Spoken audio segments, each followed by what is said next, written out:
वानरलिंगी सुळका पाहून आम्ही त्याच बाजूने पुढे उंचावट्यावर आल्यावर आपल्याला काही अज्ञात वीरांच्या समाध्या दिसतात. या इथे जीर्णावस्थेत मित्रांनो 2 वीरांच्या अज्ञात वीरांच्या समाध्या आहेत. या ठिकाणी अज्ञात वीरांच्या 2 समाध्या आहेत. त्याच्या पुढे गडावरील जिवाई मातेचं मंदिर दिसतं.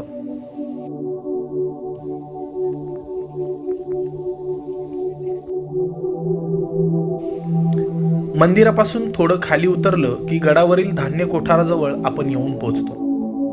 धान्य कोठाराच्या जवळच गडावरील पाण्याच्या टाक्यांचा समूह आहे. धान्य कोठार हे कातळात खोदलेलं असून त्याला एकूण 5 खोल्या आहेत. कोठाराच्या प्रवेशद्वारावर 2 हत्ती आणि मध्ये गणपतीची प्रतिमा कोरलेली आहे. कोठारात दगडी खांब आहेत आणि छतावर कमळ पुष्पाची नक्षी कोरलेली आहे.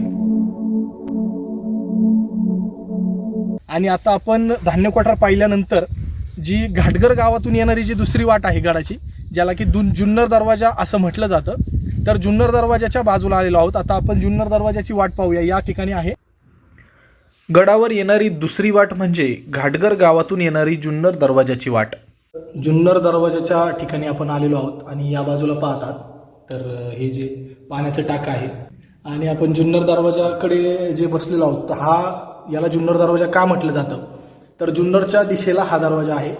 जीवधनच्या पायथ्याशी घाटगर हे गाव आहे आणि त्या गावातून जो काही रस्ता येतो तर तो एक मार्ग आहे जीवधन किल्ल्यावर येण्याचा.